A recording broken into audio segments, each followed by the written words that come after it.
And welcome, ladies and gentlemen, back to the Valley of the Judged. I am your one and only gaming monk, better known as Mildra, and with me I have two of my good brothers here in the temple. We have the master of the Fistiverse, good brother Joel, That's me, baby.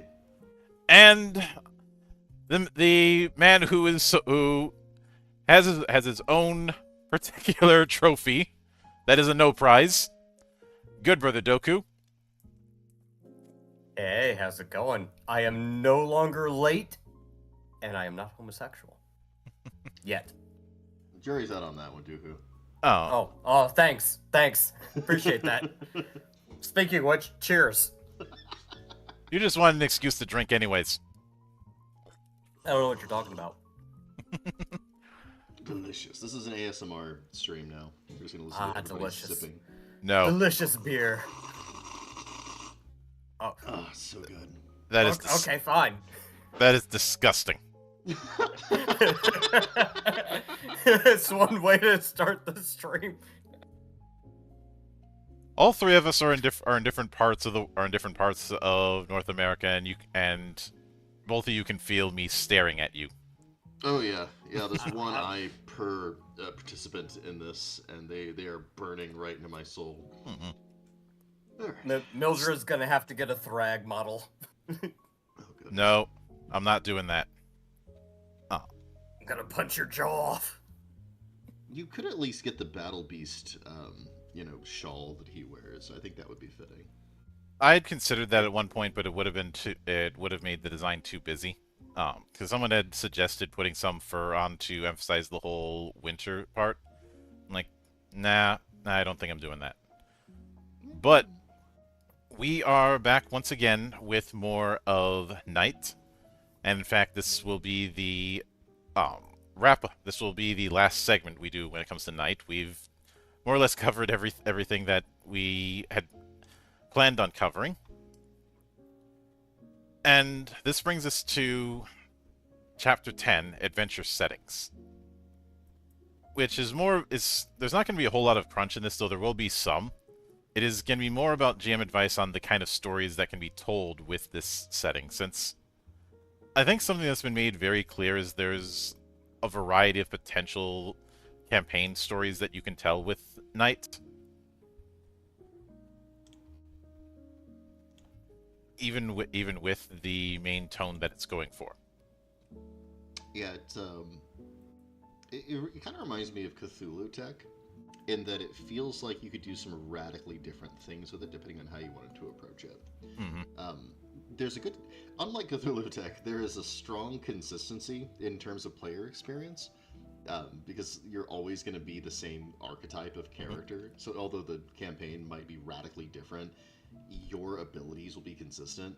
Cthulhu Tech didn't have that strength. Cthulhu Tech was like, oh, one of you's a mech pilot, one of you's a monster, and one of you's a detective, like a gritty noir detective. Good luck. Matthew outright admitted that they had a kitchen sink approach early on. Their approach with the current run is going to be focusing on different elements. Yeah, that's the right way to do it. Honestly, I love Cthulhu Tech. Like, that's some pretty sharp criticism from me, but I gotta tell you, I always enjoyed Cthulhu Tech. I thought it had a novel system and a brilliant setting. So, what more do you want, right? Yeah. I know some people bitched about the later books not being well written, but since they were so non-specific about it, I can't really do anything with that. I used to see, and I know that I don't want to go too far in the weeds with this, but mostly what I saw was like people breaking it down because of like a bunch of like questionable stuff that happened in modules, and it's like It can't measure up, but that's a bit. they've all been outed as sex offenders in the meantime. So And with some of them, with a lot of them compared to me, that's a bit redundant. Where I can just go, speak up, I can't hear you from down there. Oh, you're so mean. Yes. Yes, I am. You only hear me through the echoes and the distance between the top of our heads. You read lips. They open up with, before we dive into the adventure settings designed to enrich your night game experience, here's a few tips to set the tone of the game. Knight aims to be an epic horror game with a mix of tense, apocalyptic themes. The player characters may be noble knights, but the average NPC lives a life of fear and misery in the dying light of a doomed world. For these huddled masses, knights are the only beacon of hope, of light. This paves the way for them to forge epic destinies for themselves, sometimes in everyday moments, but more commonly in the heat of battle, where their abilities truly shine. And now, with a lot of what is present here, this is stuff that we had covered in the first episode, but it really reinforces one thing that I don't think was intended, but is certainly welcome. And this is something you brought up, Doku. Knight almost feels like a response of sorts to Warhammer 40k style Grimdark. I stand by it. Yeah, I think that's a fair read. Which is saying something because it's so articulate and so specific about there being hope and being things that are worth fighting for, and elevating things through your heroism.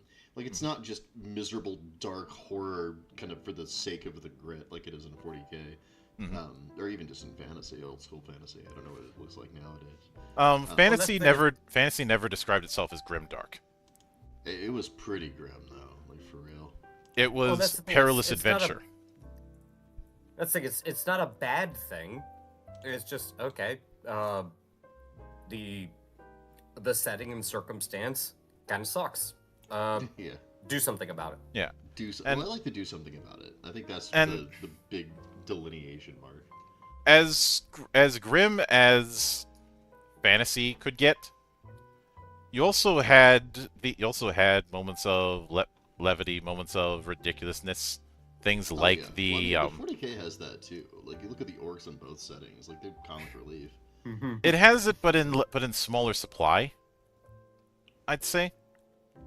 It's not as emphasized. I feel like, and maybe it's because orcs were a more popular army in fantasy than 40k. I remember there being a lot of fantasy orc players and like 1 or 2 40k orc players. Yeah. I think because Space Marines wound up being like the model sellers, the setting kind of became about their struggle, which is pretty miserable, right? Well, I would make the argument, on one hand, you're talking about the absurd, versus on the other hand, you're talking about something that's realistic. But now, obviously, the first thing they go into is horror, and giving a few pointers as far as setting a horrific tone. First, having the GM decide what sort of horror they want to portray, since horror has several subcategories. Some psychological, some more gory. Know your players, their expectations, their limits. If you want to do the psychological, if you want to do a splat fest, it's important to not only know what you want to do, but also what your players are more willing to go with. I do say using outside elements like background music, dim lights, or certain sound effects. There's plenty of programs to do that, and I spend way too much time setting up playlists for my campaigns. Yeah. And Joel, you know that directly because of the music that played during the one shot. And fair, most of it wasn't even awesome music. Yeah, most of it wasn't even Final Fantasy music, and yet I was still able to get the vibe. Yeah, the vibe was immaculate. Oh. That was a great one shot. You've got a recording of that somewhere on YouTube, right? Yeah, I recorded all of them. Gorgeous. Yeah, it was a good one. And obviously, I was a star of the show. But everyone else there had a good time, too. Final Fantasy themed horror? No, I'm not going into that. I'm saying I spend a lot of time trying to get the right music for the tones that I'm going with. And a case in point of that was the Agito Arcanum one shot that I did that Joel was a part of, where a lot of the music in that wasn't even from. I think there were only 2 tracks I used that were from Final Fantasy games, and both of them were only one of them was directly from a soundtrack. The other one was a orchestral rendition. And one of them wasn't even video game music. It was from a jazz pianist. One that I have been a massive fan of for like 10 years. I mean, jazz works really good Mhm. for TTRPG soundtracks because it embodies that same spirit of there's structure, but we don't know where this is gonna go. Well, that was the whole point of Sessions. And I mean, to be fair, if you're going to go with horror themes, jazz and symphonic are very easy go-tos. Yeah. And I say easy not in the sense that I'm trying to discount things. It's just they fit so well for the theme. It's hard to not go with them. Yeah. But moving on, the other core part of the tone with Night that they go into is epic, stating, and this is I think is an important distinction to make. Epics are made of more than just great battles and duels. Epics are tales of legendary deeds and historical heroes, whose actions are extraordinary, stunning, and above all, heroic. Knight's player characters and the meta armor they wear are catalysts for epic deeds and narration. Along with a few other individuals, they are the driving force behind the great deeds that could bring light back to a darkened world. The idea of rewarding their deeds with glory, both as recognition and as currency, is supposed to fuel the desire to perform, well, gloriously. Knightly deeds are meant to shine bright and reach far, beyond the arcs and gloom stains and into legend. And then they give a few pointers, such as, the PCs are heroes. They are the story's main characters. Not the setting's main characters, but the story's main characters. The game's rules are designed to increase the player's impact on the story. Portray conflict phases like scenes from an action movie. This is something I have doubled down a lot in pretty much all of the games I run. Whenever you're doing conflict scenes, I spent way too much time watching either full-on movies or action scenes from different movies and taking notes. I think I had one in a D20 Modern campaign that was me blatantly ripping off the hallway scene from Old Boy. That's like my favorite scene in that movie, though. Like, if you're gonna rip off any scene, like, I have mixed feelings about Old Boy. I don't want to get us too far in the weeds on that one. But if you're gonna rip off anything from Old Boy, that's the only scene where I'm like, okay, I have no complaints. Play it again, Sam. I did a similar thing with referencing the one-take fight scene in The Protector. That one long continuous take that goes on. Yeah. That goes on for 17 minutes. Yeah. And every time I see that, that one was kind of, but the first one was amazing. Every time I see that, every time I see that scene, there's a part of me that wants to boot up that PS2 game starring Jet Li, Rise to Honor, which I know some people really didn't like, but for one, I still have the game, and two, it is still really good. And honestly, that whole thing of attacking using the other stick is something I'd like to see more of, because it really opens up that whole you are one guy who's completely outnumbered kind of thing. Yeah, and that's such a great energy to bring into a tabletop role-playing game. Mhm. Right? A game like this one especially, like, this has a lot of exalted energy where it really feels like you are 5 against the universe, but you might have a chance. I love that. I love games that do that. And this one does it very expertly. They also bring up heroism points are meant to be spent. Increasing a combo, drawing a fate card, activating heroic mode. PCs are encouraged to use the points they are given and not just hold on to them just in case.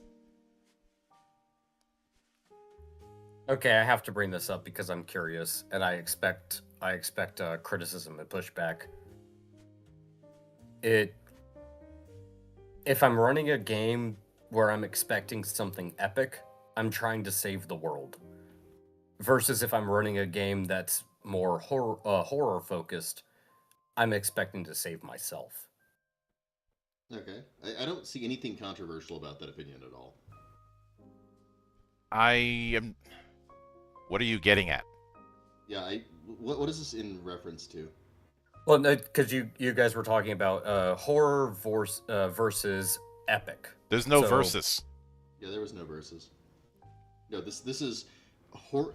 Okay, so this is a game which has a horrible setting that is horrifying and nightmarish, and you are supposed to kick its ass, which is the epic aspect.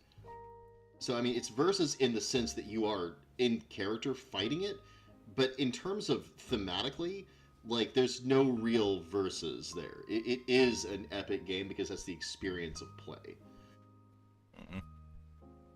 Okay, no, fair enough. I was kind of curious. So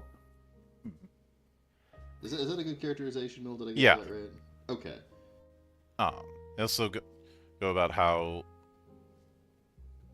epics are built on choices with sweeping consequences, leave the round Yeah. table and Arthur in the background, and let the players make big decisions for Avalon's future.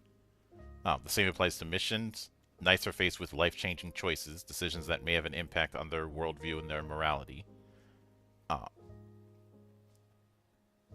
And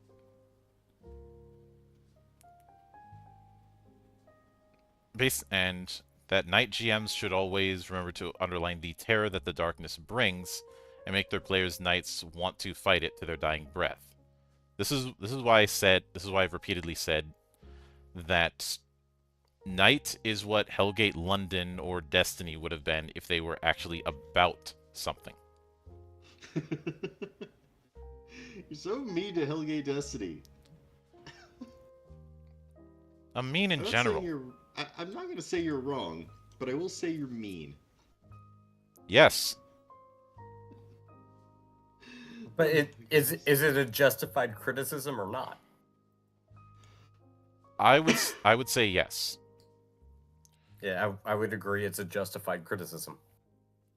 With Hellgate London, you had this idea of this destroyed London, but you had some people trying to fight back against the demons. And in a more cynical setting, you depict their fight back as doomed, but it's never depicted as such. It's more of, these are people with the best equipment that we can get who are trying to bring the fight back to the demons. With Destiny, and keep in mind, I have not touched Destiny 2.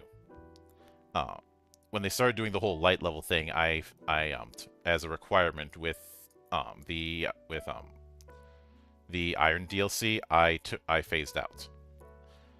But you look at the premise with Destiny, you have this one place that is the last city that guardians are chosen by a ghost by reviving someone who had passed, and giving them essentially a second chance at life as a guardian. And no shortage of things want to take you out. But that tone that tone is not carried in both of the cases. You have a tone that is set up, and the gameplay that's meant to be the follow through isn't matching up that setup in tone or execution. That always drives me completely crazy. I'm trying not to swear about it. It does make me legitimately very mad. Why are you holding yourself back from swearing? Unless it's a I don't really want to articulate, because okay, my hate for that exact thing is so nuanced and so deep and so sophisticated that swearing does not do my loathing justice. Like I need to crack open the thesaurus to describe the depth of my putrescent and fiery just detested for that. It's like, look, you cannot promise me one thing and then, advertise me that thing and get me hooked on that thing and take my money for that thing and deliver a completely tepid and unrelated experience that it boils my mind. Like I'm not really one to dive into the depths of the shadow, the Jungian shadow self, but for the love of all that is holy, I fling open the gates for that particular practice, and I let the darkest, most hideous aspects of my soul bubble forth in absolute and unfettered fury at that exact practice. Not a fan. Not a fan. I'm done. I mean, That's my rant. I could grab you a beer if you want. That might That's help. cool. I should probably stop drinking coffee, though. I'm getting a little riled up. Let's move on, Mildred. Yeah. I would like to point out that so far from what I can see, Knight does not do that, and in fact, it really seems like it delivers expertly on its premise, which makes me the opposite of how bad I just felt. Like, Yeah. I'm just over the moon. So, next they go into conflict phases. And one of the things they mention is fights should ideally run between 3 and 5 game rounds. If a battle seems too short, add a few backup NPCs. I think Robin Laws called this just add ninjas. You know, but Laws is a smart guy, and that does work. Hmm. I wouldn't say I approve of the practice exactly. However, I did design my game to do that automatically as an element of the setting. So I guess in a way I do approve of the practice, just in the right context. Yeah, and keep in mind that was brought up in Feng Shui, which is very much an action movie kind of game. Oh yes, absolutely. And Feng Shui is brilliant, by the way. If people haven't played Feng Shui, what are you waiting for? Go play it. It's incredible. I always tell people to either read through Feng Shui or read through Blowing Up the Movies. I haven't seen Blowing Up the Movies. Blowing Up the Movies is a book that Rob Laws did about taking various action movies and what we can bring into our tabletop games based on those movies. Okay. But I remember, because he did Hamlet's Hit Points, didn't he? That was Rob Laws? I'd have to check. I'm looking it up. I don't want to miscredit that. Because I loved Hamlet's Hit Points. It's a fantastic breakdown. Yeah. But Robin D. Laws. Okay. I thought that was him. That guy's got such an interesting take on things. They also go that, by the same token, increase or decrease NPC characteristics and weapon damage if the PCs are having too easy a time or being beaten to a pulp. Battles should have epic tones and uncertain outcomes, unless the battle is specifically designed to serve that purpose, such as slowing the PCs down, for instance. In order to give all kinds of PC profiles a chance to contribute to a battle, having several types of NPC in a conflict phase is highly recommended. Having players face a band and a dozen brutes, with a couple badasses, giving all kinds of meta armor and weapon loadouts something to do. Having a single band per combat phase is preferable. Brutes can fight 2 or 3 at a time against each PC, and 1 badass per PC is usually a good amount. Depending on the strength of the PC banner, these numbers can go up or down, play accordingly. And only use behemoths if one of the players has anti-vehicle weapon effects, if you want the PCs to flee. And we did kind of cover the different enemy tiers. And in this section here, they're going into a bit more detail about the types. Yeah, they're giving you advice practically on how to use them to get the different kinds of experiences that the game can deliver. That's just good.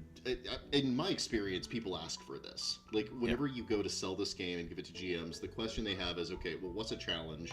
What's really dangerous to players? What's a cakewalk? Like, and they don't say it exactly like that, but that's really the question they have. Like, they look for something like a challenge rating. And this advice is the actual version of a challenge rating, right? This actually will give you the experience. An actual challenge rating without the challenge rating. But yeah, exactly. Because challenge ratings can be extremely deceptive, right? Sometimes they could be anything. They could be a cakewalk. They could be deadly, just depending on 1 or 2 things. This actually is like, okay, no. We balance this such as that these tiers operate this way. This is the blend that will get you this experience. It's much better advice. And doesn't it seem more like as opposed to trying to grief the player, I'm going to give them something that's satisfying. Like, like you said, it's not a cakewalk, but I get some sort of satisfaction after overcoming a challenge. But I'm not just getting absolutely destroyed by being given a challenge that there's no chance I can overcome. Like, there's no griefing. Yeah. Now, the enemy types are, of course, bands, which are bands are meant to be groups of mooks. This is where we have Groups of this is the reason why we have the distinction between the damage dice that weapons can do and the violence dice. Violence dice are specifically meant for these kind of masses of enemies, uh, and is built more and their equivalent to hit points is cohesion. Yeah, that's a pretty, I don't want to say common abstraction, but that's like one of those abstractions that I've seen some version of in a lot of systems ever since Exalted did something like that. Mhm. I think that's fine. I think Yeah. that's a little nod to like the war game roots of the hobby, and it also kind of like gives you a way of doing something that's really cinematic that still has enough teeth that you have to actually like plan for it. I like that balance. Mhm. I don't know how I feel about there's a skill for fighting groups of guys. Personally, I don't know how that's gonna It's not a play. skill. We already talked about this. I know it's Oh, not a skill, but I mean like that really is how it feels. It feels like you just put points into fighting giant chunks of guys. except You you know, I mean, don't. it's an attribute though. No, It is like that's one of the things that we were talking about whenever we got there. no, it wasn't. Okay, so Um, what is it then? If it's not an attribute, it's not a skill. it's What a would you damage type. characterize it as? If you're up against single enemies, you're rolling damage die. If you're up Okay. against bands, you use violence. Okay, can you invest in it to improve it? Yes or no? Just yes or no. Depends on the weapon. Okay, so yes, you can. All right, you can invest points to improve it. So it is functionally a skill. Sorry, like it is, and like the fact that you have to choose between, like the fact that there's another investable tree is my like sure it's not a skill in a literal sense, but the fact there's another investable tree in which you can put points specifically to fight groups and it functions independently and differently from how you fight normal enemies. I don't know how it's going to play. That's my criticism. Like functionally, that's my criticism. And again, I'm not even saying it's bad. I'm saying I don't know about it. Right? I haven't seen it. I really, I honestly have no. The vibe that I get is that this is a setup that wants people to have a balance between to have to make Well, decisions it's a on the fly trade-off. whether or not they're going to be focusing on the threatening bands that are going to be auto hitting every round Sure. or individuals. Right, but it's not whether or not you're doing it in the moment. Right. That's a tactical decision. The strategic aspect of it, where you can invest in that, means that you because that's one of those investments that is completely binary, right? And it changes the loadout of where you spend your character resource, your limited character resources. There are scenarios in which you're fighting certain kinds of enemies consistently, and you're simply not able to use a whole damage type you've invested in, and that is where I worry, right? Because like I feel I like would that's one of too those things that if it weren't for the fact that every single weapon has a damage value and a violence value. Every single attack does. that's true, but again, it's not just the fact that you can switch between the two modes. It's the fact that you can invest in them with character points, right? You And aren't even if it was investing in them just directly with character points. well, you say that, but equipment is a huge investment of character points, right? The loadout for a given mission is going to change. Yeah. And Okay, you So so I that I strategic might have aspect is missed something. this. I might have missed this, but I have to ask a question. Um, am I spending points to invest and upgrade my weapon, or am I spending points to upgrade my character? your weapon. And So specifically the fact that as you gain glory, you're getting access to better weapons. so are the points that I have to spend to upgrade the weapon or character, are they shared or not? Individual. Okay, so let me ask it like this. If I gain points to upgrade my character, are those points separate from the points that I have to use to upgrade my weapon? Yes. And I know this is probably redundant because I think I Well, had to well, jump off. we've been last talking week. about this game for a while, and it has enough mechanical nuance that I think these are reasonable questions to revisit a little bit, because this is our ultimate chapter, right? I think people, they might Mhm. see this one first, or they might want to get our opinions and and we want to make sure we're getting this right, you know? Yeah. So, tragically, I've not had a chance to play this game, and here's the thing: criticism aside, and it's mild criticism, this game looks bloody amazing, right? I want to play it. I want to see how this feels in play. The only reason I even bring the criticism up is because of my reservation, right? And it's an extremely specific reservation based on their design paradigm. I think It's that you have a good point in that you never are completely powerless in the face of anything.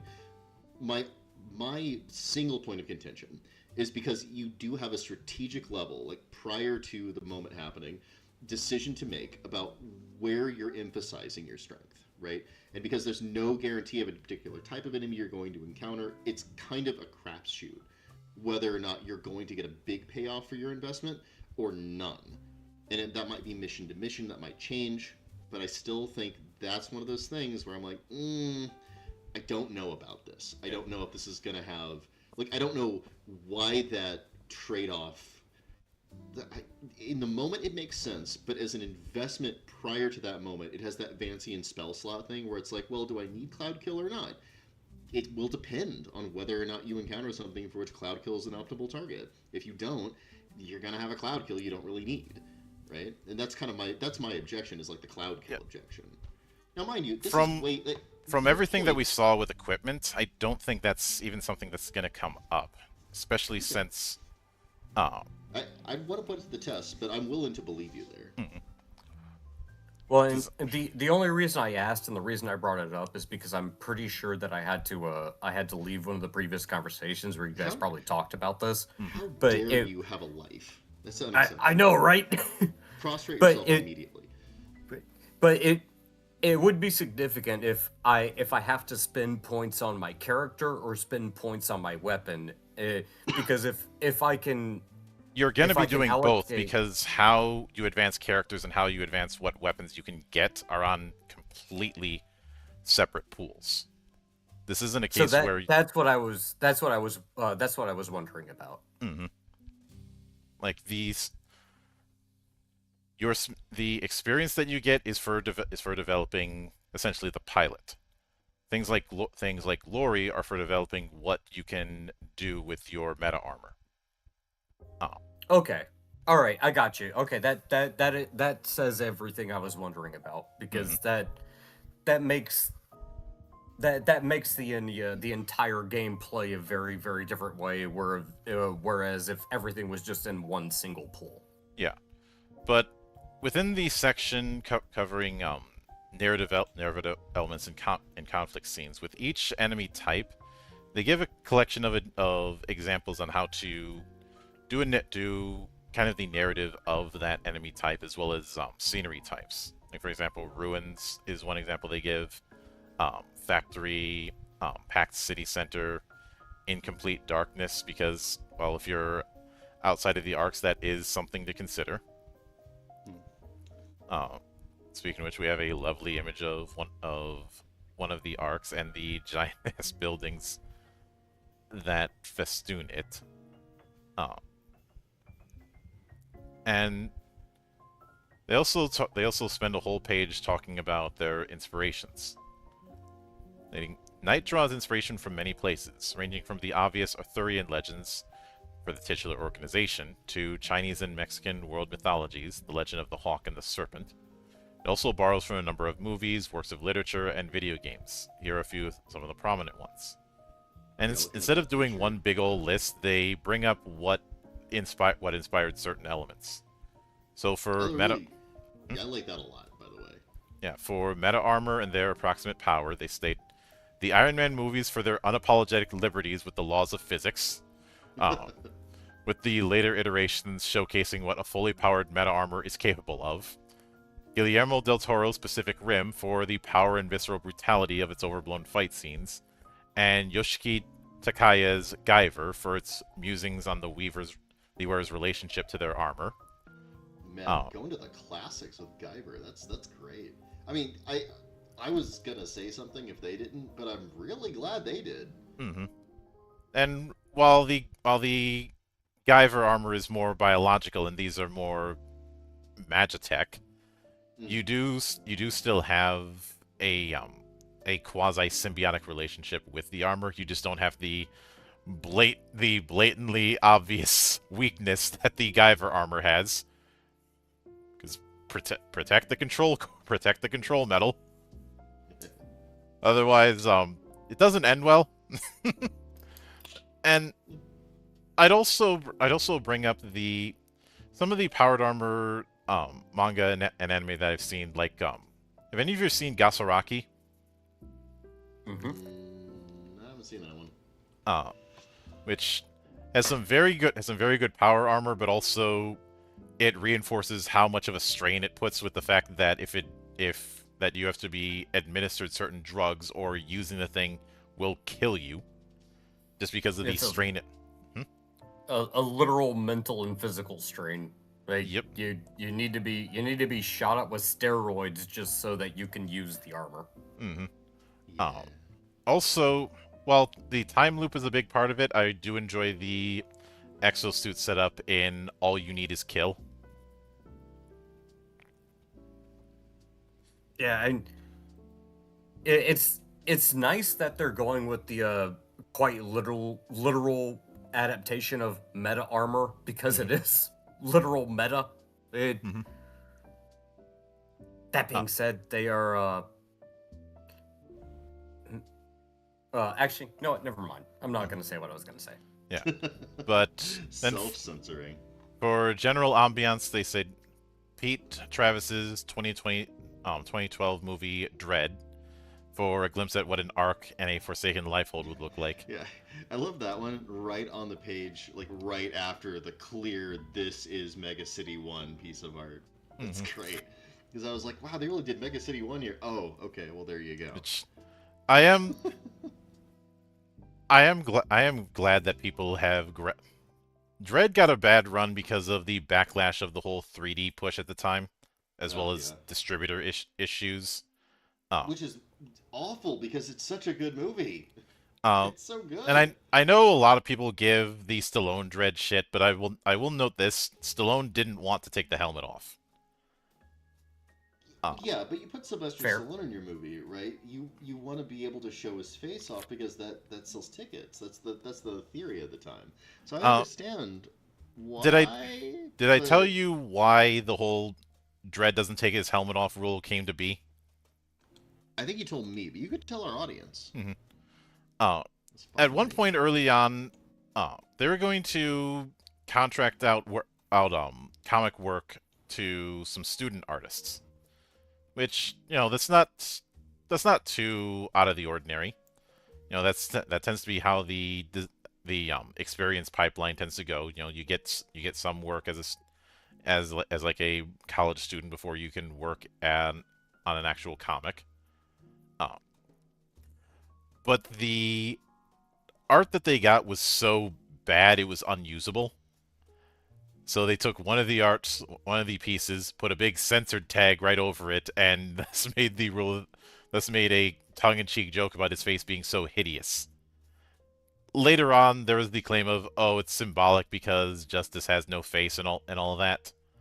But that wasn't the intent. It was because we screwed up with the student artists we brought in, and we have to find a way to salvage it. I mean, to be fair, that's actually a smart decision. Hmm. Hey, that's the appropriate way to approach things. Oh yeah. But they also bring up Stephanie Berviger's Chromosome book for its insane world and its life holds in their disturbing atmosphere, as well as Dan Levisi's Last Man Standing Kill Book of a Bounty Hunter, with its reference-packed world, armor design, characters, and weapons. They bring up Equilibrium. Fuck yes, Equilibrium. Another one that kind of people make fun of Equilibrium now, but at the time, like that blew everybody away. Everybody was doing that Gun Kata stuff. Oh, I had the Hall of Mirrors mod for Max Payne 2. Uh, I probably played that mod more than I did Max Payne 2. But Kurt Wimmer is somebody who I really respect when it comes to his understanding of action scenes, and he's been very blatant about his love for action scenes, as well as having proper action scene design. Um, and I know some people have made fun of Equilibrium, but I look at that as more of that snarky, haha, I'm being ironic kind of hipsterism. You know, the kind of attitude that says you're not supposed to enjoy things, and if you do, you're supposed to enjoy them ironically. Yeah, fuck that. Yeah, I've never like, yeah. Mm-hmm. That's so saturated nowadays. Even when it wasn't saturated, I hated it. Yeah, I was it's going to easy ask, why do people not like Equilibrium? Because they're flagellants, and thus Yeah, their pretty much. opinion is irrelevant. Effectively, I think the reigning opinion is that it is goofy. Like, its premise is kind of hokey, and then, like, the gun kata doesn't really make any sense, you know, that kind of stuff. Like, basically just completely poo-pooing the whole premise of it. And it's like, okay, but if you engage with the premise with a mild suspension of disbelief, this movie is fantastic. It's got great pathos, good acting, like, really You know what was strong an irony? fighting You know what was combat. an irony for me? What's that? I remember reading somebody shitting on Equilibrium and at the same time praising um, the short story Harrison Bergeron by Kurt Vonnegut. Really? That feels like you couldn't do both. Like, I know that short story. Amazingly, that's one of it. Because I got the collection, Welcome to the Monkey House. My mom got it for me. And she loves Vonnegut. And that's like one of the very first ones in that one. And I was reading that one and I was like, oh, this is like the most incredibly concise and scathing critique of the whole DEI movement I've ever read. And it is goofy, like it's kind of taken to a comical extreme, but it's also got a lot of pathos, right? Going goofy with the I can't remember if it was Finn or another writer who I talked with, but I remember someone who had stated an issue that they had with how people view science fiction. That issue being what he called large men with screwdrivers, where instead of being about larger than life characters, it started to become more and more about technical people solving a technical problem. And he specifically pointed at 2001 as a flashpoint for this particular mode of thinking. Mm. And you look at a lot of science fiction is goofy, and a lot of people think a lot. And I particularly blame a certain physicist for perpetuating this mindset. But a lot of people have this idea that science fiction. Because I feel like we don't. I think everybody knows what we're talking about. Oh yeah. But I feel like a lot of people overvalue the quote-unquote real science factor when it comes to a science fiction story. And in a lot of cases, in doing so, you end up missing the point. Yeah, the imaginative aspect of science fiction used to be such an important part of it. And, I mean... It still is. Well, I mean... You could do Jules Verne where you're trying really hard to, like, engineer for the future within your science. That's fine. I don't really have a problem with the Jules Verne take. But, like, there's value in, like, pretty much all science fiction, I think. Mm-hmm. Even if it goes really wacky. Because sometimes you want to explore a philosophy to its logical but absurd conclusion, and being able to bend the rules of reality in fiction can kind of shed some light on aspects of philosophies that, you know... Like, that was always the point. Yeah, I just don't... It doesn't all have to be Jules Verne, right? Mm-hmm. Like, why is that a prerequisite? You remember how I have stated my resentment towards the attitude that if I'm writing fantasy, I have to be doing Tolkien? It's the same principle here. If I'm writing science fiction, I shouldn't feel like I have to be doing a full on lecture on astrophysics. Yeah. Especially since that's not what people are going to remember. Like, well, and here's the thing. If you're going to do that in your science fiction, and you can do some aspects of that, you should make it something that's the heavy lifting of it is in the background. I remember. Yeah. What was the?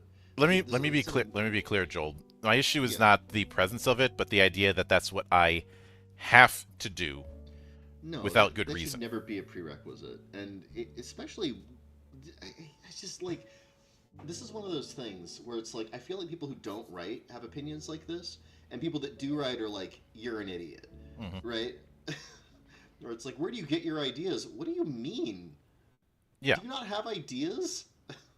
But moving forward, Yeah, sorry. they also Yeah, bring yeah, up yeah. John Hillcoat's The Road, Oh, that's a good one.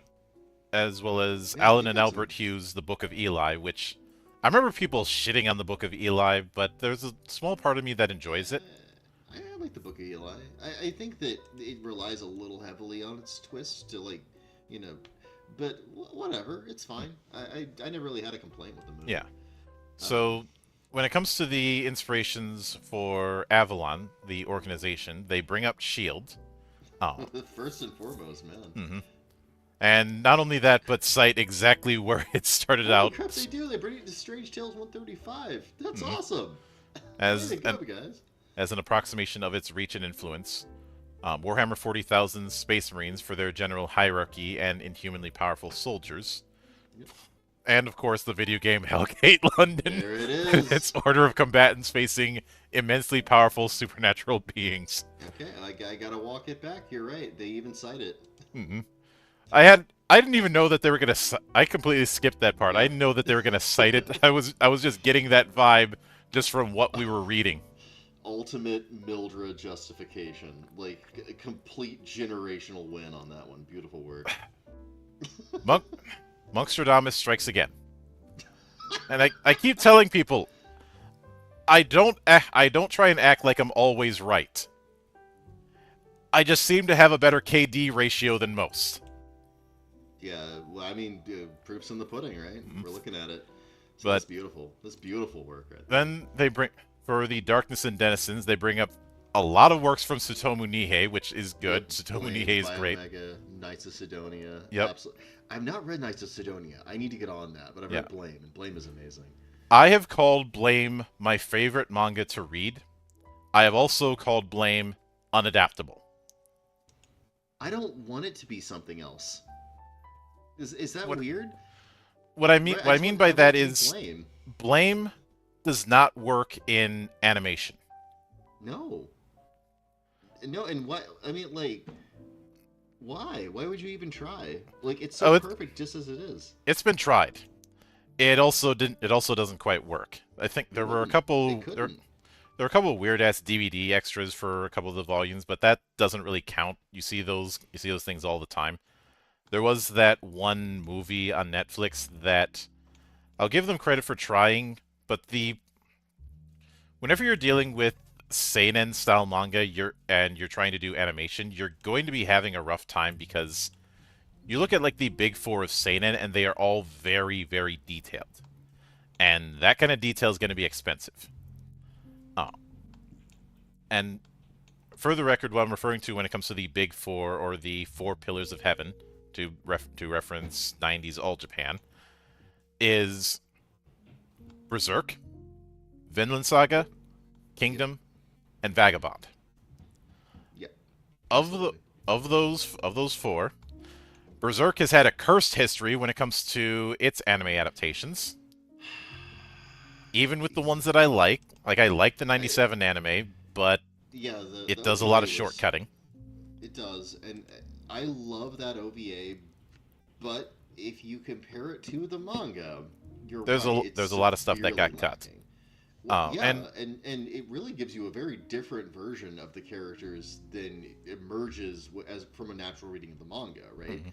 And I think that's probably its biggest sin. Even though I love it, and it was my intro to Berserk, I can't like anytime if someone were to come to me and ask for a recommendation, I'd be like, just read the manga, right? Like that you have to. Then there's there was that god awful 2016 version that was the case of a director punching way above their weight class. We don't talk about that one. Yeah, the less said the better. Now, Vinland Saga's had a good run thanks to Wit Studio. They're the Mm. and Kingdom has also had a decent run, even if I'm not a big fan of some of the CG. But having one of the best composers in anime right now at doing your music certainly helps soften that blow. And I Vagabond, was actually to I my was actually knowledge, going to say Vinland Saga is probably the only one that is decent from that list. and Vagabond has not, to my knowledge, has not had an anime. Um, I know that the studio who did the Arcane series had expressed an interest in doing Vagabond, and when I saw that on my feed, I had basically responded, "That is never happening because there is no way on God's green earth that a French studio is going to get rights to do an anime based on a Japanese national hero. It's just not happening." Actually, I'm super curious now. I'm going to look it up. It Want was to it was a know. one-off comment where they said that they'd like to try and do it. I think Katsuka had briefly broke that news, and I was like, it's not happening. Um, pretty much nobody's touched it, and I think it's because everybody's afraid of screwing it up. I mean, Because as they should be. because remember, Vagabond is meant to be a dramatic retelling of Miyamoto Musashi, and given the So there's no anime adaptation. Mhm. And I don't foresee that changing anytime soon. But Well, and how many people have actually done an adaptation of Musashi? The only one I can think of is uh what's it? Baki the Grappler. Musashi has appeared in various works, but something that is focused on him hasn't happened. Ah, Yeah, because I'm trying to think, but I can't. Well, Musashi is, and I hate to make this comparison because it's kind of stereotypical, but Musashi is kind of like the atomic bomb in that he shows up in so much Japanese stuff, but it's never like a direct thing.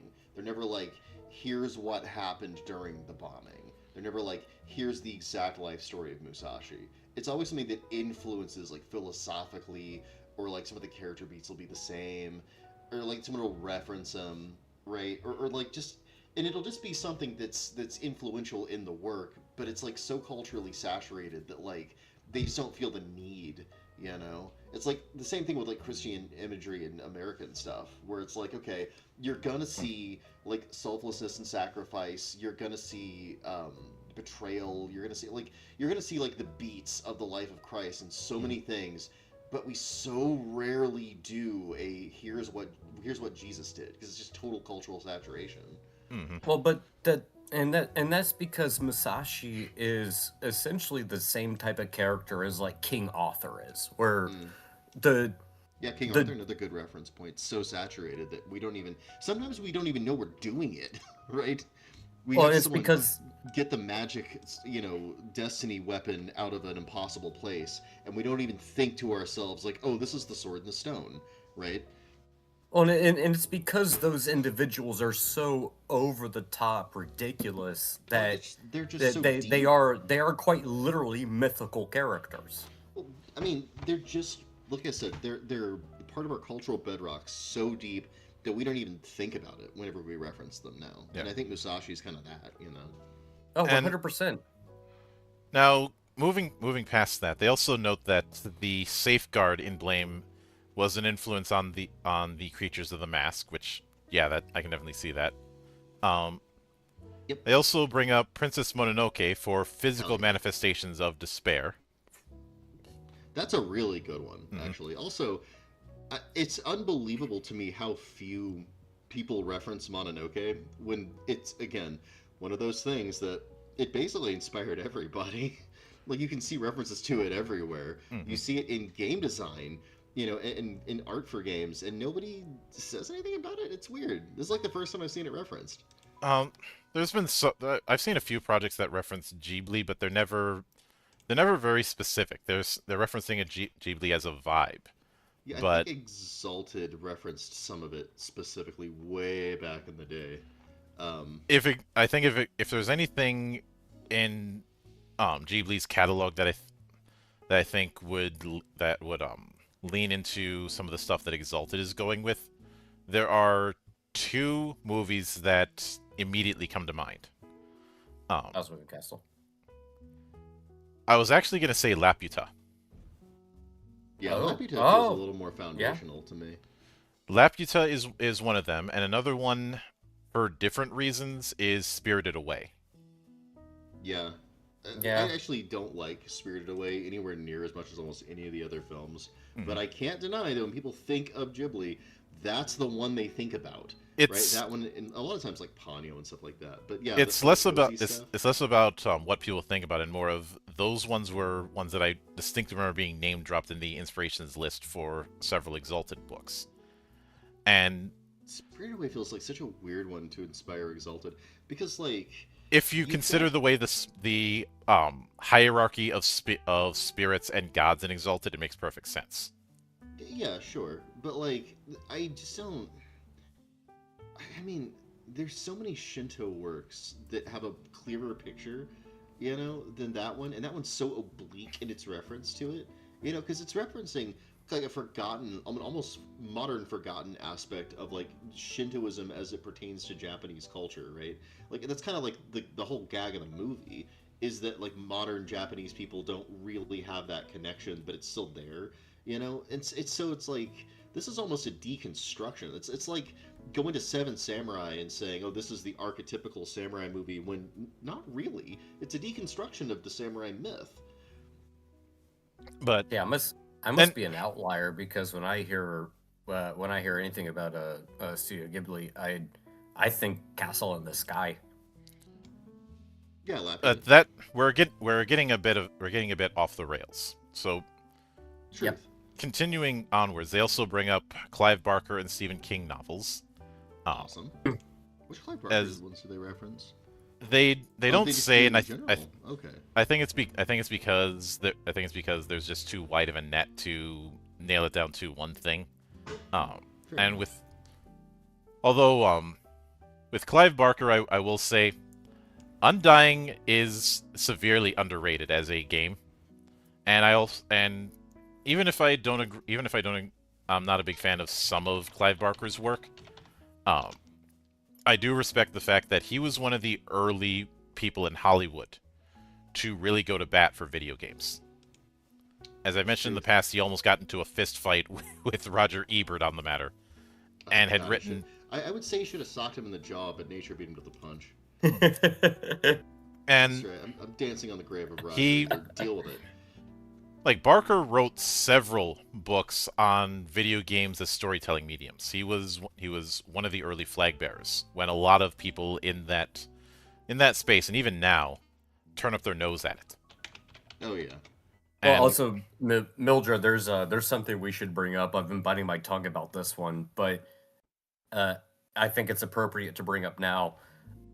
Knight does have a lot of feelings about Jericho. Like, it feels like Jericho. mhm. I would Which, say in my opinion, is probably one of Clive Barker's better works. Even if the video game kind of sucked. the video game sucked for various reasons, and people have gone over that. The concept that it was going with, I think the only thing we don't have in Jericho that's here is the whole body hopping, because that was really more of a gameplay conceit. I could Yeah. definitely see the visual stylings that was intended with Jericho for some of the Gloomstains and some of the domains of the Abyss, but Yeah, it has the thematic feel. Mhm. Not the gameplay feel, but thematically it does kind of feel like Jericho. Yeah. I'd Which say is not a bad thing. I'd say it's a bit more Jericho than Undying. Don't get me wrong, I love Undying. Oh yeah, Undying was fantastic. Jericho was just kind of a shitty game, but thematically good, Mhm. in my opinion. But they also bring up horror films ranging from The Exorcist to Wreck. Haven't heard anyone bring up Wreck in years. I was gonna say, holy crap! I think that's the first time I've heard somebody reference Wreck in like 20 or 25 years. Uh, Yeah, and jeez. there are certain movies that you could write a whole book or do a whole documentary on the shit show that was their development, and it would probably be longer than the movie itself. The Exorcist is definitely one of those. Yeah. Yeah, Um, yeah, accurate. Though personally, if I'm going to be cribbing notes from an Exorcist movie, and I know this might be straying from the popular opinion, but when has that ever stopped me? It's literally never stopped you, dude. The one that I would be drawing from is actually the Gemini Killer from 3. Ooh, that's an interesting pick. Now, aside from the fact Yeah, that the actor involved was my childhood nightmare fuel because of all the characters that he played. But also, I think in something like Night, you could easily do something like the Gemini Killer as a implanted personality in someone, i.e., the mask put someone a alternate personality in someone as a means of fucking around. Yeah, yeah, you definitely could, and it would be absolutely terrifying. Yep. But I did a review of Exorcist 3 not terribly long ago with Brendan Davis of Wandering Heroes of Ogregate fame, and I gotta tell you, I think you got something there, man. Like the especially if, and this is something really important for game masters too. It's really nice if you want to like really bring some energy to like the performance of an NPC, especially a cool like a important villain. Having something you can watch that is a direct and powerful inspiration you can just kind of crib notes from, like you could do way worse than Exorcist 3. The Gemini Killer is fantastically portrayed.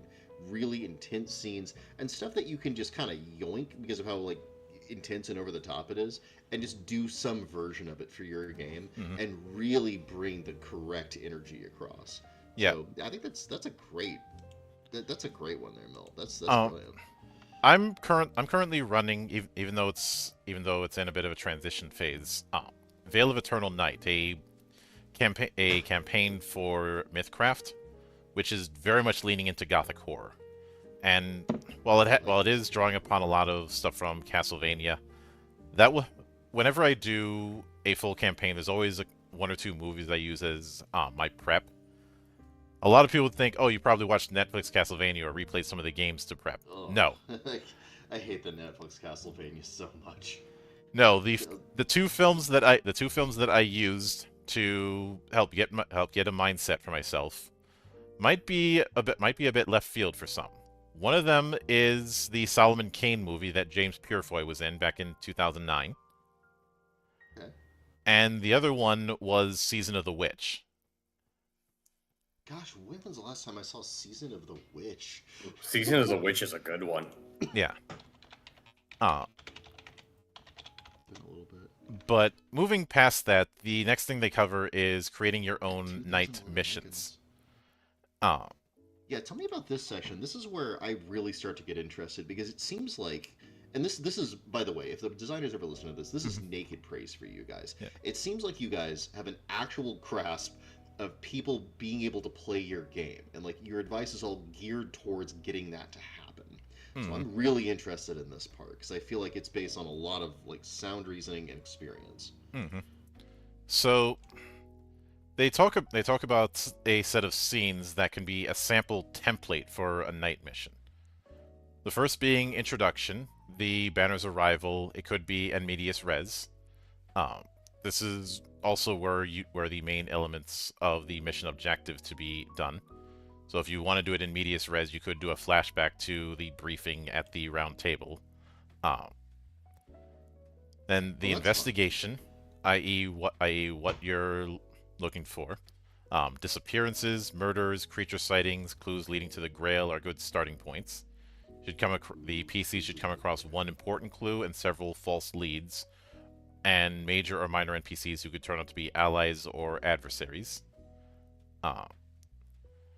Horror, where the first come face to face with horror and despair. and there's several ways that can be done. Deliberation, give the PCs a breather and allow them to go over the clues and leads they've uncovered. Then a major clue. Now that the PCs have had time to gather their wits, provide them with a major clue for the next part of the mission, and that can take many forms. Then the counter-strike. The knight's enemies know they're getting close and launch a counter-offensive. This only makes sense if the mission's adversaries can be revealed at this point. A hidden foe will probably try to remain hidden until the climax. Then the surprise. Following the investigation, the knight's previous assumptions and conclusions can be proven wrong in a unpredictable twist.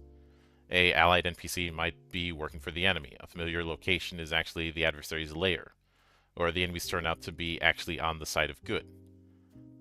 Take your players by surprise, but don't overuse surprise scenes. Yeah, the twist is better when used sparingly. Unlike some people, Shyamalan. Yeah, if you always know there's going to be a twist, it kind of ruins the twist.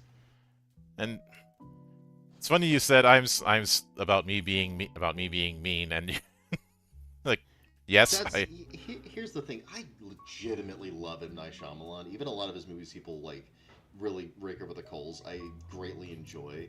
But yeah, I've never heard unjustified criticism of his work.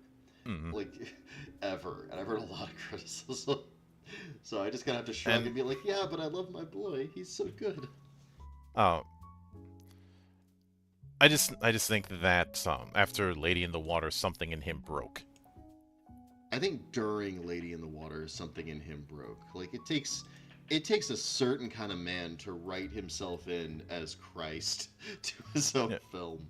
It's like, well, I don't know about that, and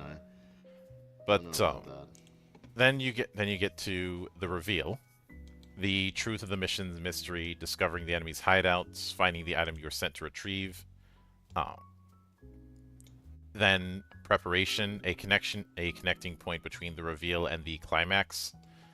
You're preparing for the big finale. This can include assembling allies, prepping your equipment, warning local authorities that something's about to go down, planning escape routes, and so on. Then the climax, the culmination of the mission facing the big bad, a hopeless defense against a horde of monsters, the daring rescue attempt and ensuing fight with a crucial element, the last stand protecting a group of innocent civilians, or cornering the enemy that the PCs have been running to the ground. The scenario's big scene, in short. Time to pull out all the stops and make it a moment to remember. GMs are encouraged to throw all the special effects they have been holding back. Also good advice. And then the epilogue, where debriefing and the seeing if secondary objectives have been fulfilled. And then they say, bear in mind that the above layout is a suggested, typical mission structure and is by no means compulsory. Most missions will stray from this template and have additional scenes and interludes, including main motivation resolutions. For instance, still, GMs are encouraged to plan their mission layout and make a list of its crucial elements, such as clues and how to find them, obstacles and how to deal with them. That way, if the PCs jump ahead or miss something, the GM can spot what hasn't been encountered yet and insert it into the narrative at an appropriate time. Introduction, climax, and epilogue are all fixed points, of course, but the rest can be shuffled around. The aim is to keep things fresh for your players and not fall into a monotonous routine. Struth. And I'm not a huge fan of this as the narrative sees fit kind of style personally, but I understand why this is the advice as it is. There's a lot of ways this could go wrong, and I don't think that we're interested in making a big elaborate chapter on game prep, and so they're like, okay, generally this is what we like players and you would expect. So I think this is analogous to say the mission suggestions in something like Shadowrun. This is so light that it's what, 2 pages? Mm-hmm. I expected more. But because of the width of the setting, I think trying to add more to a suggested outline like that would kind of be redundant. You'd end up You're not you wrong. I don't, because if they tasked me with this, right? Like that's always what I ask myself, because I write RPGs, right? So like if they tasked me with this, what would I have done as opposed to this? And that's sort of a hard question to answer off the top of my head. I don't actually know if I could have done better than this. Mhm. I suspect I would have certainly had more to say. Um, but here's the thing: the game so far has done a really good job of trusting us to understand what it's going for Mhm. without having to spell it out in a lot of detail. And I Yeah. feel like with the especially with the robustness of like the enemies chapter, that was a real star for me. I love a good bestiary, Mhm. and that was an absolute rock star of a chapter in terms of what experiences this delivering. Um, I don't think that this really mild structural advice is getting in the way, right? It's honestly what people expect. Like they're not wrong. People expect more or less this with some deviation and mix-ups, right? And it is workable advice, although it's light enough it almost is non-advice. Because It, of it and this is something that I've had to tackle with Legend Edition because I have seen people not only ask but demand that I put in some degree of advice about how to build, say, a dungeon or the like. Oh, Except that's except here except I have there's in those kind of situations I've seen people not think about the bigger picture. mm, Legend Edition is setting agnostic. If I were yeah. to write a here's how you build a dungeon kind of thing, that would overly favor settings that have dungeons. And that's an assumption that I can't really make. Yeah, and that's a rough one because you're right. There are some Final Fantasies in which having a dungeon is an absolute necessity, right? You really do expect a D&D style dungeon. And there are some for which that would absolutely not work at all, not even a little bit, And you from know? my perspective, I have no ability to know which direction somebody's going to go in. Right, and it's not. Here's the other thing that you have to understand: we're designing games in a paradigm of it's 2026, right? Role playing games have existed as a medium for longer than most of us have been alive, you know. Hmm. So if someone wants advice on how to build a dungeon, man, go to the Alexandrian. He'll tell you. That He'll was also the drop reason things in. why I didn't do it because I'm like there's so much out there that's dedicated to that. I was Right. What asking what the can question is? I add? Exactly. What am I adding to this conversation? If the answer is basically the Cliff Notes version of someone else's work, I just skip it. I'll just Hmm. like, hey, just go find something online. Yeah. A few times in my current design, I've done that because my game's not a dungeon crawling game, but there are places where a dungeon crawl would be perfectly appropriate. And so all I do is I just gesture at the wider hobby, like, hey, look, go find your favorite dungeon. Hmm. You know, it'll work in this game. Go nuts. Yeah. Like one of the with that one shot, the approach I had is that there is that each of depending on which eidolons the party pursues, it can take a different tone. Um, I think if I recall correctly, you guys picked I think it was Cerberus. We picked like one of the holy ones, right? No, it wasn't Cerberus, it was Eden. Yeah, Eden is the one that we picked. And that one is you could make a dungeon regarding that, but the area that was built around wasn't built for that. It was built more for exploring a kind of wilderness.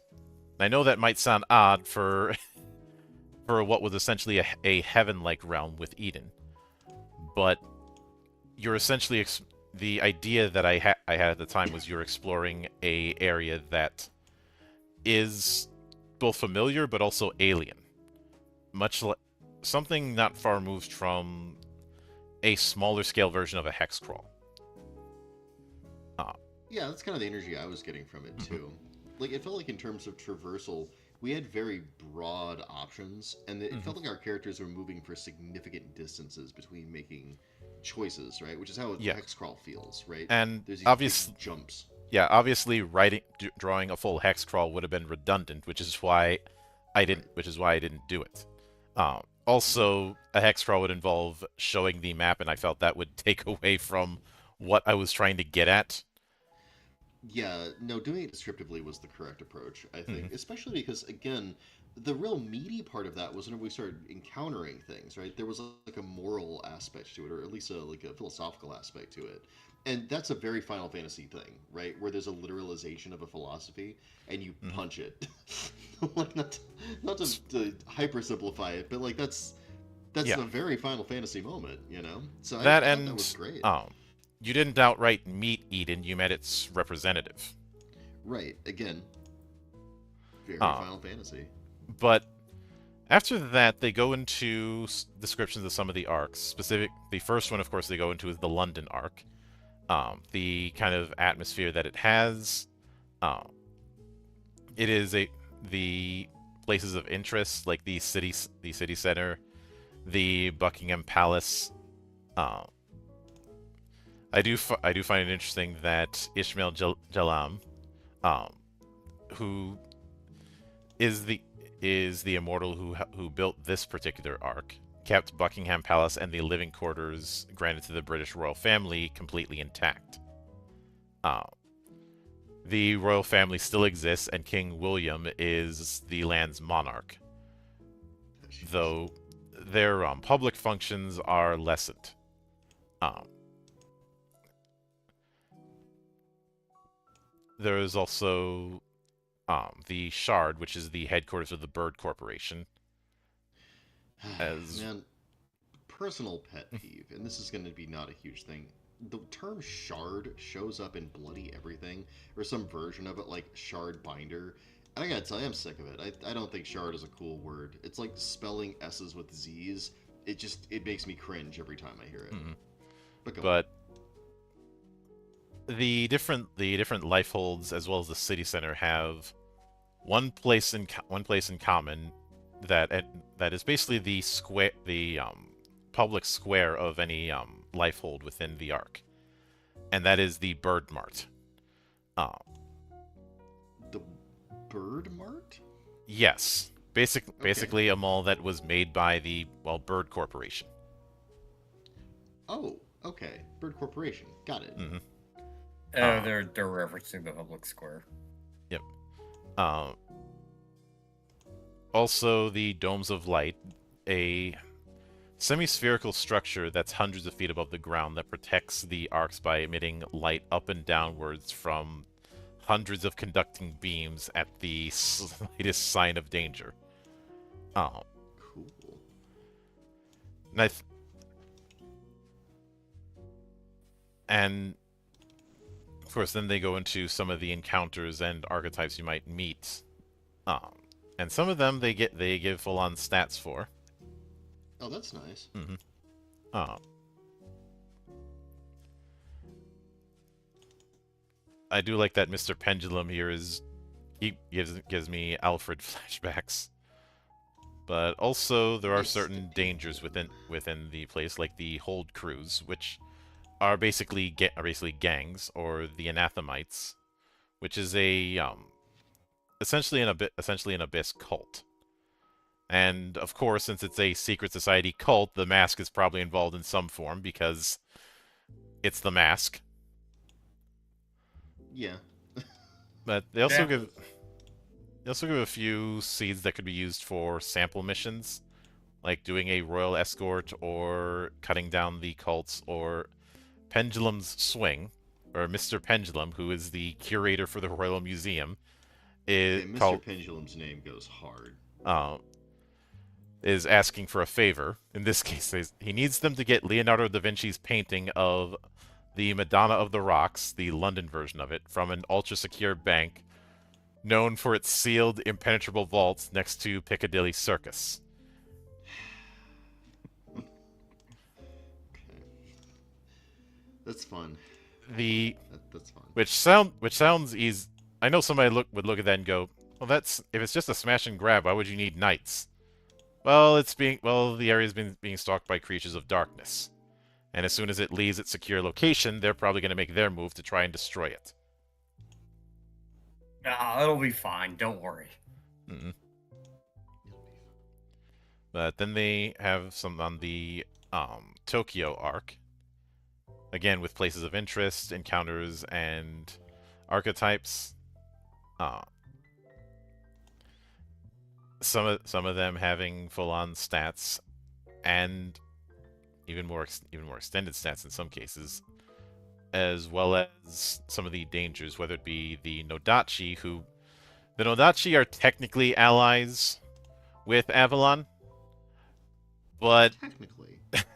Technically, do we have air quotes with that one? yes, Yes. I had a feeling. but also the families who the families are the more local side of the Nodachi. Do those come with air quotes as well? I think it's a reasonably accurate description. Yeah, basically, they are. Nodachi took a lot of the organized crime elements and brought them under heel just as much as everything else. So, in other words, air quotes. Mm-hmm. Yeah, that's what I thought. And a few sample missions, and then we have another arc in Norway called the Oslo Asgard arc. Okay. I think they're really covering some good bases here. Yep, the immortal of that arc is known as Alvin Mesh, but has given himself the name Odin. Nice. Because does it come with ravens? But of course, and there is also the fact that he supposedly had a son who has taken the name Loki. Oof, not the name I want my son to take if I name myself Odin. But we also have description of Central Siberia. This is not an arc. Then again, it's a frozen wasteland for most of the year, and that's not even getting into the ladies' domain, where it's a frozen wasteland all of the year. Yeah, I feel very seen by the ladies' domain.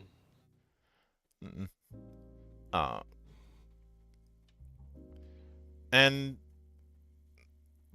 of course, potential NPCs, potential missions. Then they go into Paris, which is not under a arc, but it still has some things to mess around with. They surrendered already. It's fine. And including one person who took the name of Lafayette. But we also have the Black Forest, which has been encroached in darkness, as if the Black Forest wasn't scary enough as it is. Yeah, the even blacker forest, if you will. Like a lot of fairy tales across this part of Europe are focused on forests because, well, forests in that time were death traps waiting to happen.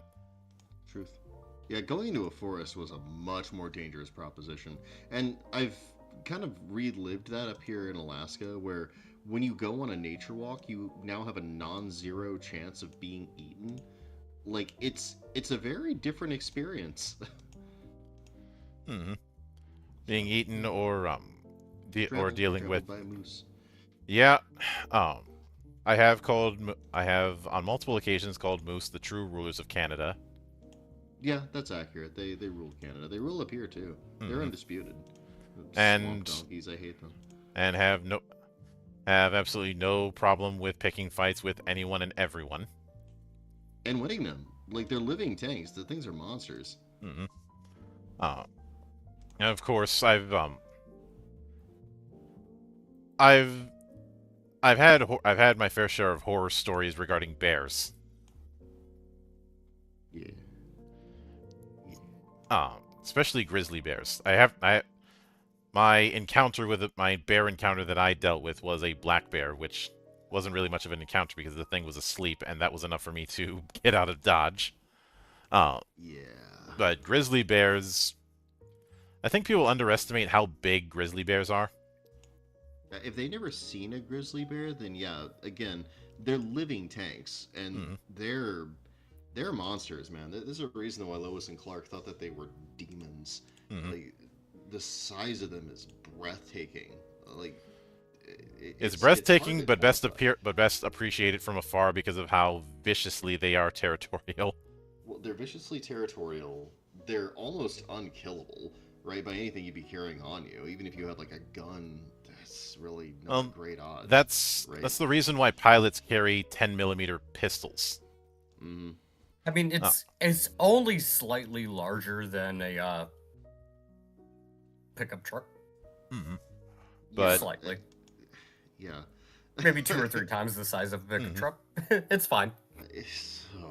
But looks They're like one of the ridiculous. other areas that they go into detail about is Istanbul, That's fun. which is split in half between half of it being covered in darkness and the other half not.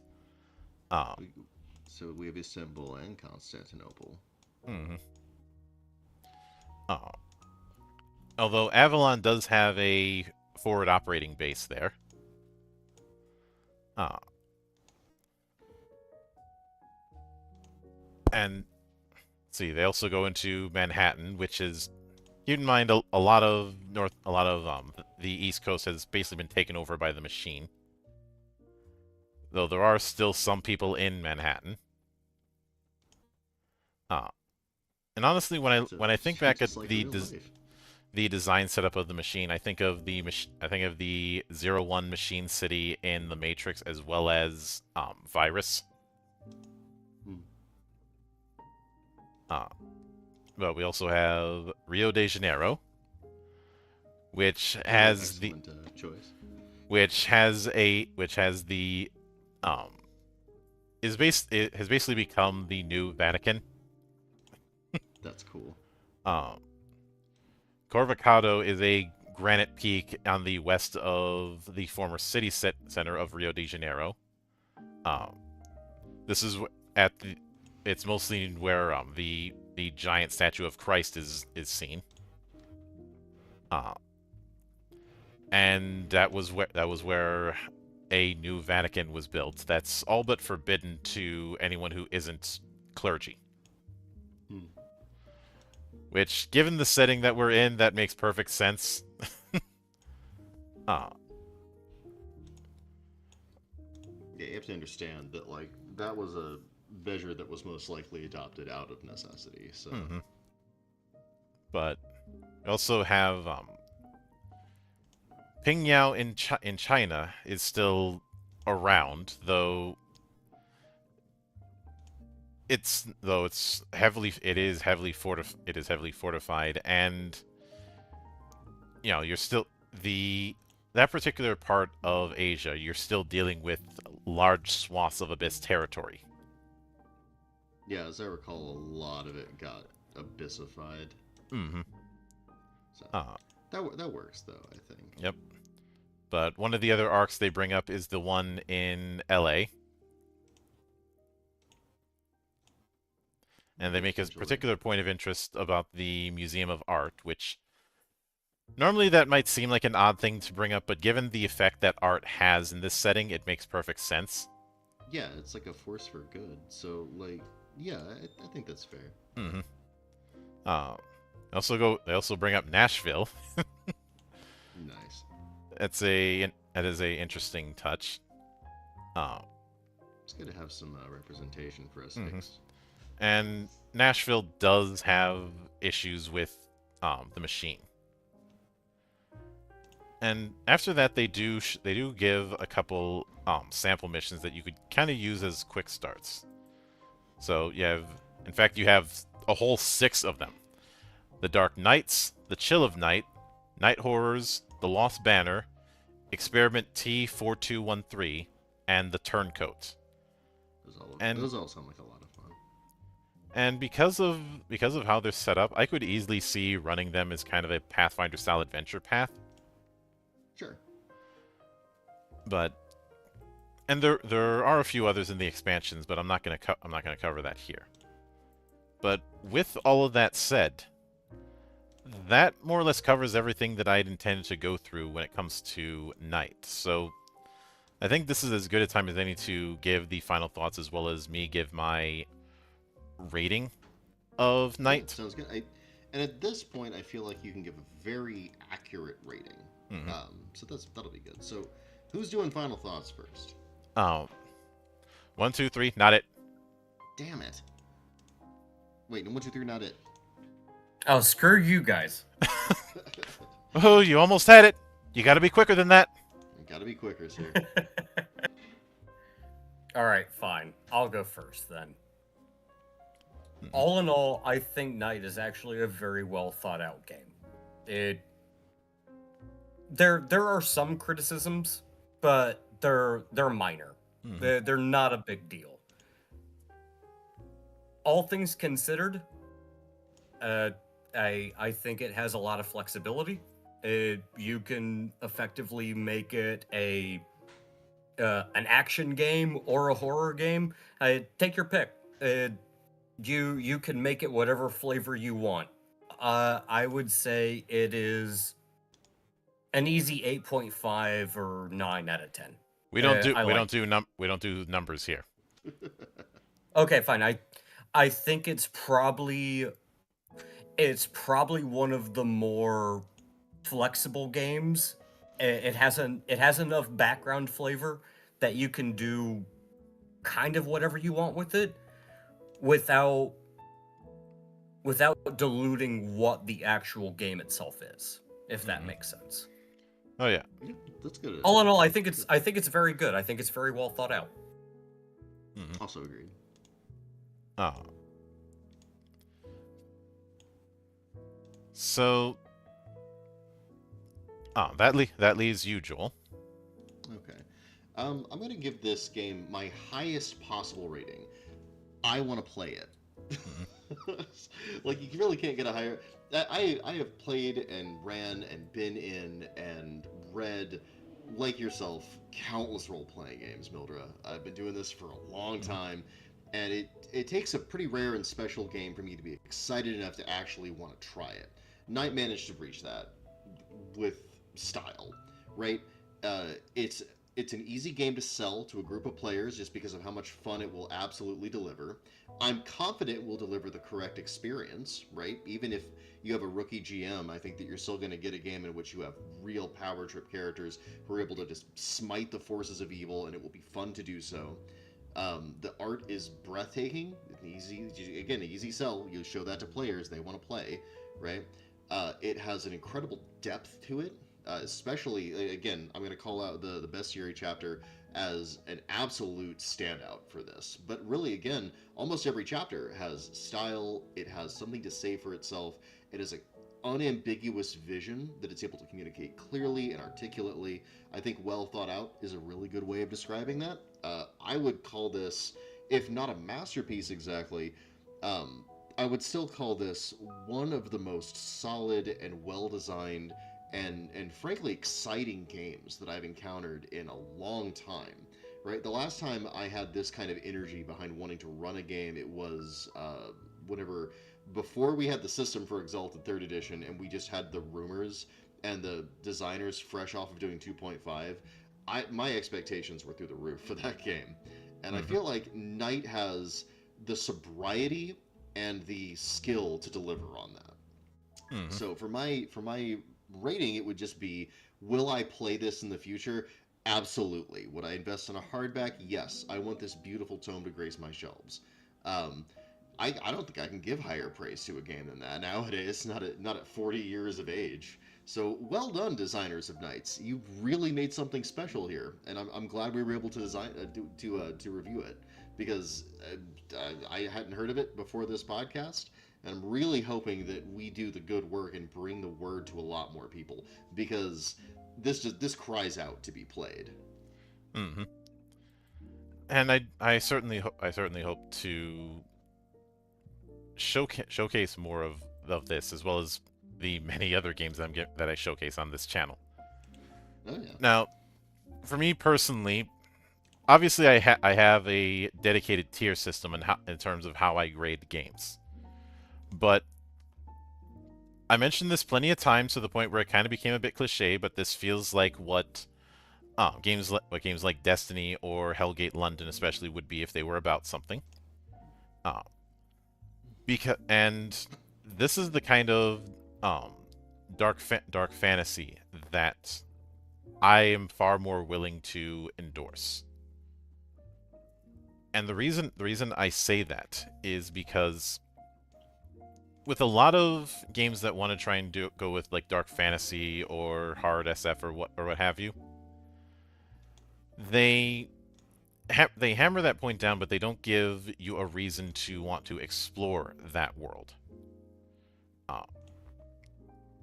Like as much as I like, say, the Third Imperium in Traveler, I don't really have a strong enough reason to explore the world as a player character party, aside from just being I mean, yeah, there's the whole thing of being a hauler, and I know you can do a lot of different things in Traveler, but it's one of those things where I feel like I'm stepping into someone else's story instead of making my own using the sandbox, if that makes sense. Yeah. I think that's a fair assessment. Mm-hmm. With Knight, this was very much meant to be played. It wasn't meant to be fodder for novels or something like that. And every one of its themes is very, very much hammered home. Now, if somebody wants a more linear experience, I think they would be the only people I wouldn't recommend this to. But I'd also be very willing to recommend this to people who enjoy games like Warframe or The First Descendant. And to a certain extent, some Armored Core devs, especially some Armored Core fans, especially with how meta armor works here. But yeah, I can see Armored Core fan base having an appeal with that. Mm-hmm. It really does emphasize, like, it kind of emphasizes things categorically the same way Armored Core does. And I won't elaborate on that at all. But I think after reviewing the Armor chapter and having played Armored Core as much as I did back in the day, I feel like that it stands on its own. I don't think I need to elaborate too much. Yeah. Now I think the two of you guys might have already touched on this, but I just kind of want to make this point. There are games I find interesting, and then there are games I want to play. Yes. Knight is a game I want to play. Yeah. Yeah. And at first, I remember when I went through the quick start a while back, and I felt I wasn't all that impressed with the combo system at the time because it just felt like another D6 dice pool. Now that I've gotten a better feel for what it's actually doing, I understand why it is called that and the method to the madness. And obviously, I know some might roll their eyes that it's using D6s, but I feel like it's not using D6s because that's what a lot of people use. It's using D6s because that is the dice setup that best works with what it's trying to do. Yeah, and it's using them in a pretty unusual way too, which is really nice. So I know one might look and say, "Oh, it's attribute and skill combo. What's the big deal?" Well, that's deceptive. That is deceptive, as we pointed out, because there is no attribute. Not in the usual sense. What you have is skill combos. I'd say if there's any game I can think of that does something similar to this whole skill combo thing, it would be things like AMP Year 1. I'm not familiar enough to give a really solid comparison there. Also, Heavy Gear 4th Edition dropped attributes and just went straight for skills. Yeah, and that kind of system does work. There's no particular reason why you have to have the attribute skill divide, right? Yeah. Um, I'd also bring up the 12, not the 12 skill, the 8 different skill setup that I saw in Twilight Sword. Which I covered recently with Joe. But I'd say I will add though, if you can get Knight in a package deal with some of the expansions, do that. There's plenty of stuff in Knight itself, but some of the expansion materials have things like full-on base building, which I think is that's cool. going to have a much bigger impact in Knight than it might in other games, especially given the tone. I also can't help but appreciate that there's been plenty of games that try and put you as some sort of post-human superhero or something like that, but a lot of them don't really emphasize the divide. And this was something we talked about when we discovered what Overdrive actually does in the game. Yeah, Overdrive is a brilliant piece of design that I absolutely want to take for a joyride. Because even just first level Overdrive in one skill is putting you on such a higher pedestal compared to somebody who doesn't have it. Yeah, it's such a ridiculous power expansion. Mm-hmm. But in a way that I'm like, okay, I know this is going to be ludicrous, but I'm excited about that, right? Yeah, it is the difference between somebody who can throw their weight around and somebody who can throw the town's weight around. Yeah.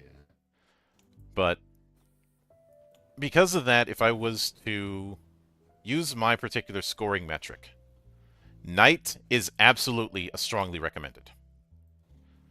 Should we remind the audience of your scoring metric and what it means? Yeah, so I have not used a numerical scoring system in 10 years. With good reason. I like your method quite a bit. A big reason I went with it is because what defines, say, a 7 versus what defines an 8 is not consistent. And there's also the issue of what is considered average and what is actually average ends up not lining up. Mm-hmm.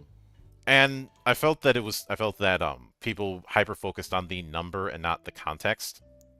We saw that when certain games got a score of like a 7 or a 6.5, and people hyper focused on why did you give the game a 7 and not what the reason was in the actual review. Right, and 7 is such an emergent. This is the default number. You know, it's just like. And I didn't want that. I didn't want that stink.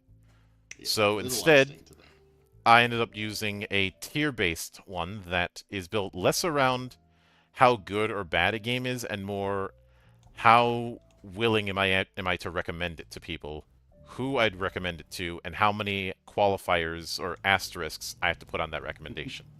Yes, which is a much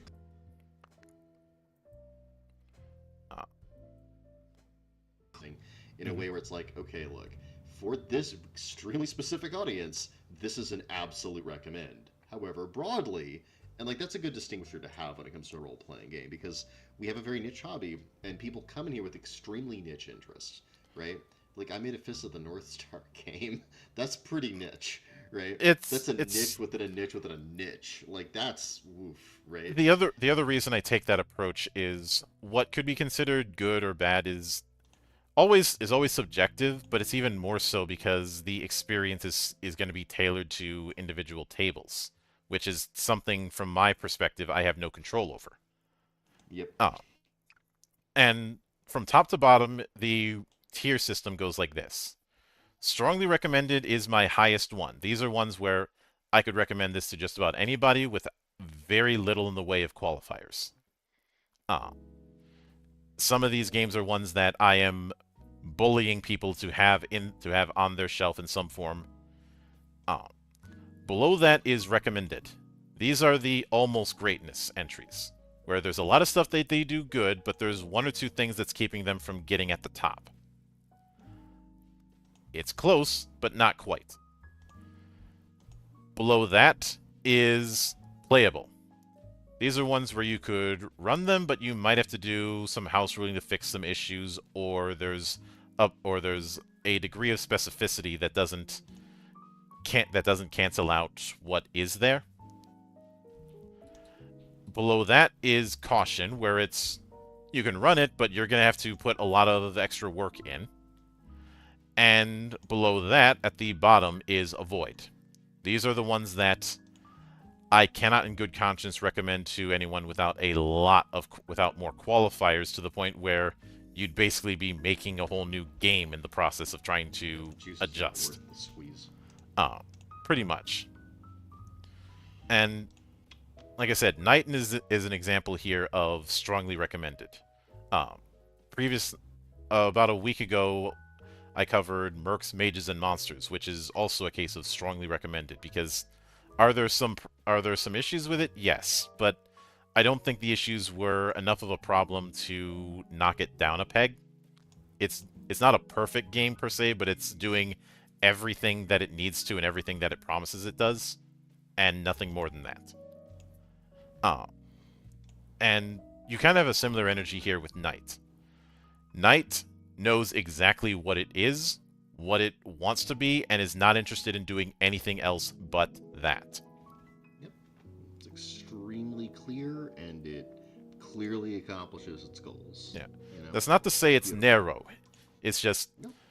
It is upfront about, this is a game about heroic horror. If you're not interested in that sort of noble dark, we're not for you. There's nothing wrong with a game not being for certain folk, but it's always important to make clear what it can do and what it can't. If you want it to, doesn't even want to do, right? Mm-hmm. Like, it is not interested in being like a political thriller. You could probably make it one if you twist things enough, but yeah, you could do. I mean, but like again, that's kind of like ignoring the system you have for an experience, and you can do that. I wouldn't even call that necessarily out of character for a tabletop role playing game, but it doesn't. Don't come crying to me if you have to do so much work that you end up making a whole new system in the process. Well, yeah, I think if you wrote a system agnostic political thriller, you could run it in Knight. But the fragility of that would be that at any point the players could just be like, you know what, let's use violence to solve our problems, and that would almost certainly work. On I would say Knight, at least from what I've seen, is 100% aware of what it is, and it gives you just enough that you can essentially run it in any way you want to without having to change things all that much. I would say it's actually a very well balanced game. Agreed. And I will also note, part of the reason I advise with some of the expansions is because aside from the whole base building thing I mentioned, there are also some meta armor archetypes that are in those that I think are going to expand what you can do. And some of them are definitely more advanced. Like the psychic is definitely not one that I would advise first timers go into, but the game outright makes clear what meta armors are probably better for first timers and what ones aren't. And in addition to that, there was not really much in the way of wasted space. Some of the approaches that it's taking, it might take a little getting used to depending on your background, but it's not impossible. And this whole book is packed to the gills with stuff you want. It's really kind of brilliant. Yeah, and this is all in about 474 pages. Yeah, so it's a chunky boy. It's not like this is a small thing. However, there's no There's no fat on it. Oh yeah. So with that said, like I said, this is getting strongly recommended. There is no there, not because I'm some massive fanboy, although I kind of am, but because I cannot reasonably see a reason to go any lower than that. Yeah, I think that's a reasonable score. So that is going to do it for this particular season of the Valley of the Judged. When we come back here in about a week, it'll be two-shot time. The two games we're going to be covering are Blood and Bronze, which is a very the name kind of says it itself, I think, and Gravity Rip. Gravity Rip is very much a loving tribute to F-Zero. Ooh, that's cool. In TTRPG form. I'm excited. Yep. It's not the first time that we've dipped F-Zero. into this. I did that a while back with Slipstream RX, so it is going to be doing a different approach. And as far as what the next season will be, that is still being worked on. So that should be a fun experience for all. But until then, on behalf of the good brothers present and not present, my name is Mildra. I am your gaming monk. Stay fucking frosty, everybody.